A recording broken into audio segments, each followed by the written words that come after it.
Welcome to the Pluto sphere, We are connecting decentralized technologies to the global economy, bringing you the latest commanders in the crypto space. This week, we would like to welcome our guest, Pete Wood, who is CEO and co-founder of CoinBurp.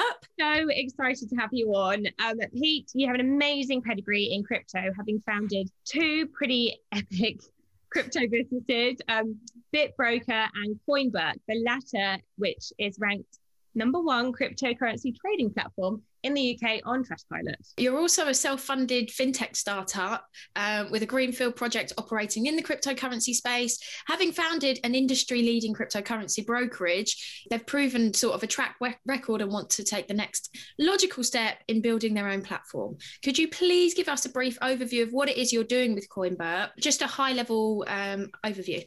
Yeah, sure. So what we are building is something that we're calling Coinbase for NFTs. And it's the idea of these sort of custodial NFTs. Sort of we hold the NFTs for you. We enable you to purchase NFTs with your traditional currencies like pounds and euros, where currently in the space, it's quite difficult for a newcomer to the market, like the retail market, to really understand how these tricky non-custodial wallets work, or even how to buy Ethereum for the first time. Because a lot of the places where you buy your NFTs, and they need Ethereum, so it's quite tricky, and we're looking to solve that problem. You were obviously organising another project when you founded CoinBurp. Tell us a little bit about how you founded CoinBurp and where the idea stemmed from, other than obviously just user experience. So yeah, the first company I started up, like you guys said, was BitBroker, and that was a cryptocurrency brokerage. And it's a bit like if you were to start a company selling trainers and you would do it on eBay, right? You would be a vendor on eBay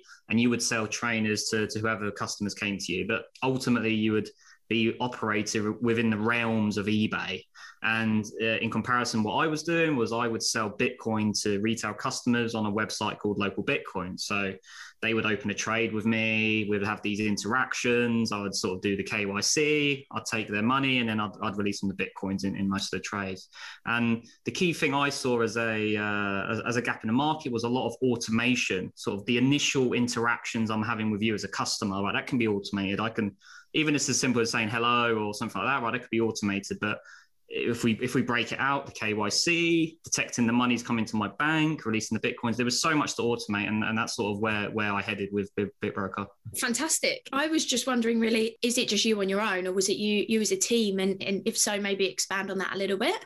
So I'm not one of these crazy devs that know how to write code and insanely clever guys, and we've got a bunch of them on our team. I'm just more of a product guy, right? I see a sort of a route to a destination, and I know it can be achieved if we get the right clever people coming in doing their bits and bobs. So that's sort of what we've done, right? It was, I guess, big on automation, working with Chinese, Indian, American developers on the journey to get there. I took a step back from selling the Bitcoins myself, brought in some really close friends I knew from growing up at school. There's sort of keeping it close with friends, and they still work for me today, right? I think. Did you have to introduce your friends into crypto, or were they already with? So, I mean, it's a funny transition. I mean, when I first started in crypto, you ask someone about, have you heard of crypto? 1 in 10 people have probably heard of it. Yeah. And then you fast forward maybe to like 2017, 2018, and maybe like 4 or 5 out of 10 have heard of it. But I think now if you ask anyone about crypto, they've at least heard of it. It's quite a common thing. But back in the day when I started in sort of 2014, 2015, right, I was the introducer. I was telling everyone, set up selling Bitcoin and cryptocurrency. So yeah, they had to learn from me. I mean, I used to think it was a hoax. I thought it was some sort of placebo effect of money, and it didn't really exist. And obviously now it's come into play. Some of my friends are so heavily involved, you know, they're going off to work and they're still mining at home. And then we've got other friends that are like, what on earth is Bitcoin? You know, how can you explain it to me? And I think the only way that you can explain Bitcoin to anyone that doesn't get it is like, this is the gold of the internet. Other than that, you need to really look hard and sort of investigate the other coins. So in terms of coins and token economics, how is your CoinBurp coin sort of integrated into your trading platform? Yeah, so a big thing for us is when we launch, we're sort of looking at sort of June, July time in a minute. We just talked with some sort of launch pads for our public sale. But the big thing for us is we want to support the token holders, right? They're the ones who are driving our product forward. They're the ones who believe in us. So things like if you were to hold our Burp token, you would get discounted fees on the centralized exchange. You would get discounted deposits, discounted withdrawals. On launch, we're also kicking off this really sort of one-of-a-kind raffle system. And the way it works is through traditional staking, like locking up Burp tokens to sort of generate interest like you would with ISAs and putting pounds in the bank, right? You get 1% interest in real world and much more in DeFi world, the space we're going into. It's sort of like double whammy, right? So the way we've done it is if you lock up a certain amount of burps, not only do you get the interest on the locked burps, you also get entry into this raffle. Okay. And the prizes on offer are some amazing stuff, right? We've teamed up with NFT platforms like Sandbox.game, NFT boxes, Avastars, and they will gift us these limited edition exclusive prizes that you can only win as being part of a token holder and staking with us. So that's sort of our play initially, but it's so much more. That's so exciting. So community is pretty important to you. It's up there. It's like one of the most key things, right? We need to make sure that we have as many burps in as many different people's hands as possible. We don't want any single one person having the majority of it. It goes against our ethos. So that's what we're aiming for. Community is king for us. I'm just going to put it out there. Where has Burp come from? What coin I get? Burp. Tell me. I mean, the only thing I can think is, excuse me, excuse the fees. But tell me where you thought of this name. It's so cool. Yeah. So myself and the two co-founders, we were sort of like thrashing our brains trying to think of something that sort of stood out, was a bit playful, a bit cheeky. And we wanted something that didn't sort of venture too far on the offensive side, but something that you could have a lot of fun with when you're creating like brand assets, like GIFs and pictures and stuff. So when we first thought of CoinBurp, all the social media handles were free. The website was free. I mean, that's quite a big thing for us. You need the .coms and stuff at the beginning. Yeah. So the idea of having this C coin burping coins out was quite playful, and you can imagine it works quite well on visual. So we decided to go with it. It's not to everyone's liking, but we sort of like it internally. So yeah, I mean, we've definitely had some mixed views on it. I put this out to a couple of our followers, and some of them are completely on board and get it completely, and other people are like, "Burp, really?" Yeah. No, we've got people that follow us from the really traditional London market. So when you're pushing the barriers, like naming your company CoinBurp, everyone's thinking this is not legit. Yeah, like I'm sure there's something wrong with this company. Like we had another project that we were working with, and they actually had con in their name. So it was like, we're conning you, and we had a lot of bad feedback about that as well. But they've done brilliantly, and it's not about it's about being exciting and pushing the barriers as much as you can. That is exactly what DeFi and the space we're homing in on, really. Yeah, I mean, for me, I sort of feel like I'm sort of responsible for this new wave of Generation Z, millennials, up and coming, like TikTok influencers, all this crazy world that are sort of like following our path into this world of crypto and DeFi, right? When we're sort of going up against the traditional finance guys, the bankers, the suits and stuff like that. And although I know it's not an actual battle, but that's sort of old school to me, right? We represent the new school, new wave of people coming into the space. And I think, yeah, CoinBurp is representative of that. Pretty good at sort of, you sort of say you want to show that it's not just for the young. How are you sort of making it appeal to sort of a complete cross-section of audiences? Yeah, you just need to get the balance right. So you can be a bit cheeky, a bit playful on some of the branding we do, but ultimately it boils down to is like, how good's your service? Yeah. And for us, the key metric was, okay, how quickly can someone register? How quickly can someone do KYC, deposit, trade and withdraw? And sort of those 5 key things, we aim to bring them down as much as possible, as a high success rate as possible as well. And I think if you can produce a good service and a good experience for the customers, then it doesn't matter whether you have maybe a bit of a cheeky name in there, as long as the service is great and you do what it says on the tin. And I think that the Trustpilot reviews are reflective of the sort of service we give our customers. I mean, it's amazing. Your Trustpilot reviews are fantastic. Absolutely fantastic. No, I think you originally founded BitBroker with £1,000, £1,000, and you grew it to 100 million. Mm-hmm. That's phenomenal. So, I mean, what could we expect to see in the future of CoinBurp? Well, that's sort of the start of things to come, right? A lot of projects that enter this space and take funding, there's always that gamble on whether they could execute on products, whether they got the strategy. And I think it's the proof's in the pudding, right? We got 2 working crypto projects out already. I'm a bit of a grafter, right? I started with nothing. I'm where I am today. I didn't work in San Francisco in Silicon Valley for 10 years and then come along with like a written book of how to execute stuff. I just sort of figured stuff out for myself as we go along. So if that's any indication of the journey I took, I mean, I hope to think people think that the journey would continue in that direction in years to come. Definitely. I was just saying, you're completely raw and organic. And I think that is exactly what this space is growing from. It's not growing from the people that think, hey, there's a load of money working over here. Let's try this.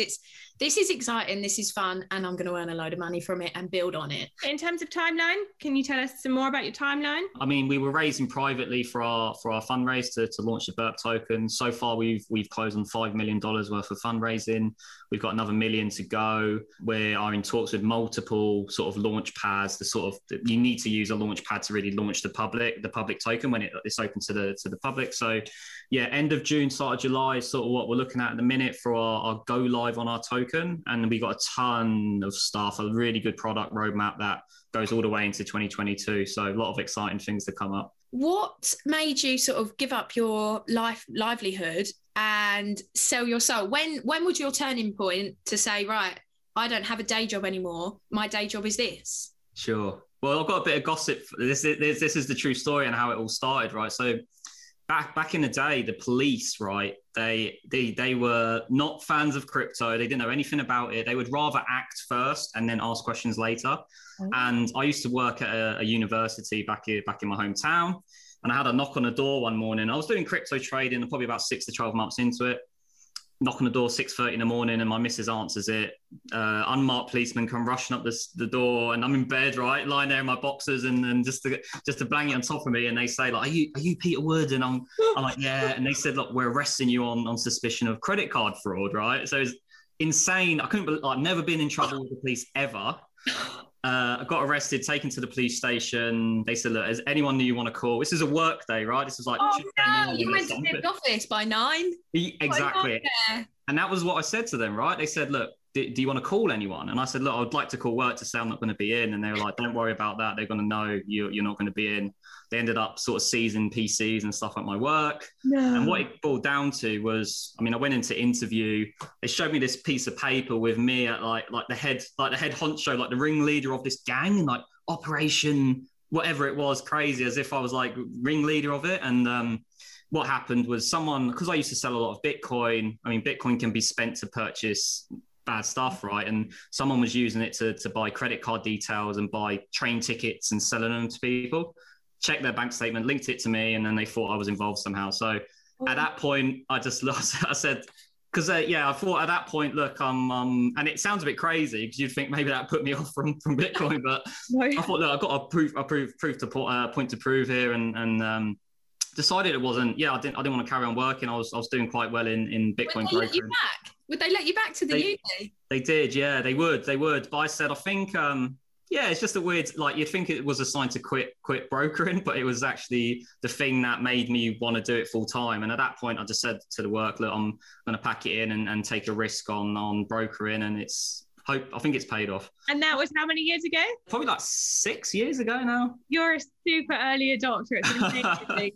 That is absolutely insane. But what an incredible way to sort of just think, you know what, sod you all, I'm going in even harder than I was before. Exactly. Was not expecting that at all. No, but are you still with the girlfriend from the time? Yeah, so we got 2 kids now, and she's stuck with me. She didn't know what she got herself into, but back then I was living in my overdraft and this sort of thing, but we've done quite well now, and sort of she's stuck with me ever since. Yeah, that's such a happy story. Well done. So we were talking about your team. So how many of you are there now? I know you're based in England, but are the rest of your team in England as well? So we've got a bit of a mixed bag at the minute because we've taken so much funding to really blitz scale the project and get the Burp token out there. We're up to about 30 now. I do expect it to grow drastically, probably within the next 6 months. Are they all employees or are they advisors as well? We've got 4 advisors. So we've got Iqbal Gandham, who's he used to be the CEO of eToro UK.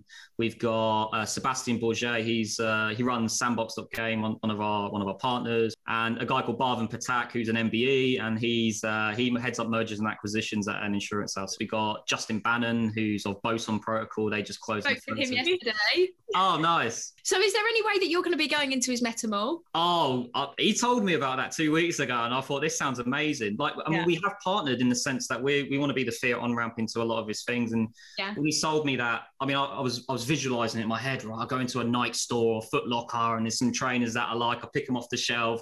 I'll go to the virtual till and pay for them, and then go redeem them in the shop or something like that. It sounds insane, but I think that's where the future's heading. And I truly believe he's going to be a big player in that space. In years to come. Gosh, we do too. We are such an advocate for Boson Protocol. Yeah. We were actually saying that, you know, there's a couple of, obviously we'll come back to you and CoinBurp, but we were saying, like, there's so many projects out there at the moment that are creating, you know, NFT shopping and things, and you can just chuck them in there, get them in the mall, you know, collab with as many people as you could possibly can, because everyone wants to get in this space. It's just, honestly, the people that are just pushing the barriers at the moment, you know, the amount of projects we work with, and the talent is weak in this market, so weak. So when you really find someone that's got a core passion like yourself, like Justin, I mean, both of you have come from jobs where you're not really making much difference in the world, and you want to change that, and you want to go on a really good path, and this is it. And people just don't get that, do they? They think you're frauding credit cards and doing all sorts of crazy things. Yeah, I think we'll look back at, it's one of those things that we'll look back in 5 or 10 years and we'll realize that we were like truly on the bleeding edge of revolutionizing finance, and like we were actually pioneers in shaping what it will look like. So, I mean, crypto's been around since like 2009. It's not been around long. And I'm quite young in terms of normal age, but I'm quite a veteran in the crypto space. And to feel like we're at the forefront of creating this revolution is amazing. And I'm excited to see what it will look like in about 10 years' time. What would you say you're most excited about with CoinBurp, with the DeFi revolution? Is there one thing? Are there many things? I mean, my personal belief is DeFi is the future of finance. I think we're starting to see a lot of crossover into DeFi, and if we can establish ourselves as one of the main bridges which transition the normal users of banks and finance into this crazy new world of DeFi, then that's what I'm most excited about. I think we're in a unique position where we could actually support that. So I think it's amazing. How are you creating this hype and FOMO around CoinBurp? Like, what are the giveaways that you're doing at the moment? What are the games that you're really creating traction on? Yeah, so the referral program up to date has been really successful. I think everyone is interested in burps, wants to get hold of some of these tokens before we go live.